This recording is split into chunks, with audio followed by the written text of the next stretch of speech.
Okay, I'd like to tell you a story today. A story called Swallowed by a Snake. And this story was the story that I wrote my first book around. It's kind of a healing story. It's a story that tells us about the process of healing and what we go through. And so by looking at the story and by learning the story, we can kind of have a template to lay down on the sorts of healing that we've done. And trust me, if you've ever had a divorce, you've been swallowed by a snake. If you've ever been falsely accused, you've been swallowed by a snake. And all kinds of men's issues are things that really create a scenario where we're literally feeling like we got swallowed by a snake. And you'll learn more about that as we tell the story and we go along. So hopefully the story will be interesting and fun, but also give you a way to look at your own self and your own healing. Anyway. Once upon a time, a long, long time ago, in a place far south of here, so far south of here that the water never gets hard, there was a village. The village in so many ways was a wonderful place. The climate was beautiful, plenty of food, everyone got along. I mean, there was nothing not to like about this place. It was a beautiful, beautiful village. They just had one major problem: the boa constrictor. Now, that boa constrictor was not the boa we know of today. This boa was a huge snake, so big that he was wider than the building you're sitting in right now. This was a huge, huge snake.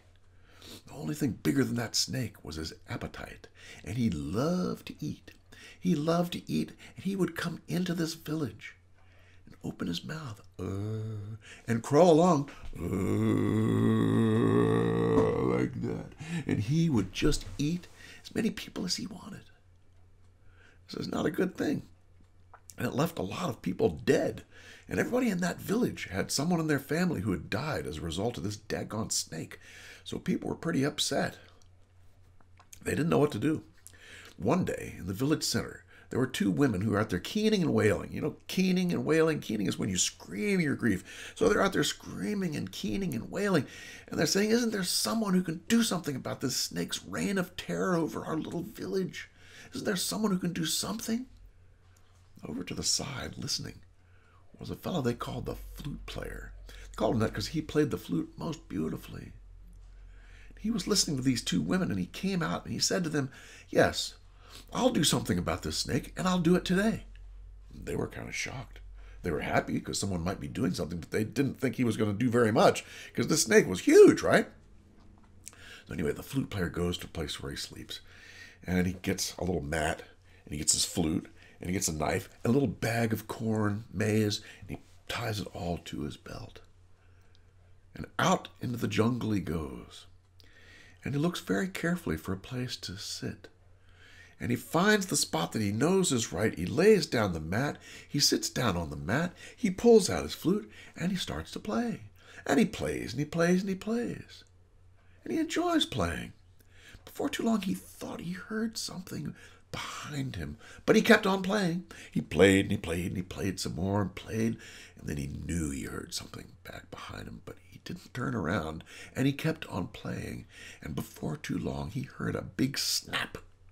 There was obviously the only thing big enough to make that snap was the snake. The snake was obviously behind him, and he could tell because he could smell the foul stench of the snake. But he didn't turn around, and he kept on playing. And he played, and he played, and he played until just out of no place, wham! The snake ate him in one bite. Luckily, that's not the end of the story. It goes on, because inside the snake's belly, he had just enough room to move around a little bit. It was tight in there.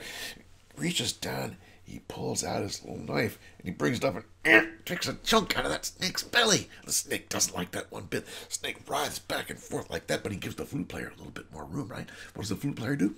Boom! Takes another chunk out of that belly. The snake doesn't like it again. Makes him a little bit more room. So the flute player's got a little bit more room in there. And he continues to take a chunk out of that belly over and over and over again. Over and over and over again. And each time he took a chunk out of that belly, what would he do? He'd take that piece of the belly, eat it. Then he'd go back to taking more chunks over and over. The snake was not happy at all. The snake was not happy at all. And if the snake would crawl through the jungle and he'd writhe in pain, and his friends would say, "What is wrong with you?" And he'd say, "I ate one of those two-leggeds. You might not want to do that, ever." And then, again, because the flute player kept taking a chunk. But as the flute player takes chunk after chunk after chunk, he starts getting tired. He starts thinking, maybe I'm never getting out of here. Maybe I'll never make it through this stomach wall. Maybe I'm doomed to be in the snake forever. And he heard this thing in the background. And he heard this hissing sound. The hissing sound sounded like this. "There's no way out of here. There's no way out of here. Just lie down and be digested. There's no way out of here." And that was the snake hissing at him from the inside. The flute player didn't listen. He said, "To heck with that. I'm going to keep on taking a chunk out of the belly over and over and over again." But he lost track of time. Inside the snake's belly, you don't know night and day. You can't tell if it's day or night. And he didn't know how long he'd been in there. He had no idea whether he'd been in there for 10 minutes or 10 days. He didn't know, but he knew one thing. He had to keep taking a chunk out of that snake's belly over and over and over and over again. And he was getting pretty dejected, because he was thinking, "Oh, man, it looks pretty grim. It looks like I'm not getting any place." Then all of a sudden, out of no place, one day he took a chunk, and it was easier. Another one easier, another one easier, until he saw he broke through that stomach wall, and he pulled it back, and he could see and feel the heart beating right on the other side of that wall. So what did he do? He took his knife, and he jagged that heart, completely opened the heart up, and the snake died. The snake writhed in pain and was dying as his heart was ripped. The flute player crawled out of the dying snake. Once outside, he kept a piece of his heart in his hand. Outside the snake, he looked at it, he said, oriented himself, he saw where he was, he started heading back to home. And on his way back to home, what did he run into? He ran into 3 people from his village. "Where have you been?" they said. "Where have you been? We thought you were dead." He said, "I've been in the belly of the snake, and here's a piece of his heart to prove it." They went back, they had the biggest party you can ever imagine, and that is the end of the story. Now you might wonder, what does that got to do with healing? But you know what? When we get swallowed by a snake, when we get crushed by an event, it's like being in a snake's belly. We can't move around like we usually are. Time doesn't make sense anymore. A day and 10 days don't seem like the same thing. It's like we can't tell how long things are. We get disoriented as hell. We're stuck in that snake's belly. We can't move, right? And we hear this thing back there saying, "Just lie down and be digested. There's no way out of here." And that's the kind of crap we go through when we're healing from something like divorce or a false accusation. There's this part of us that says, "There's no way out of here. Forget it. You're not getting out of this. Just give up." Anyway, you could probably get a lot more from that story if you think about it and see how it relates to you and your own situation. And let's keep in mind that men are good, as are you. Like, subscribe, all that stuff. Hit that little notification bell so you'll know when the next one comes.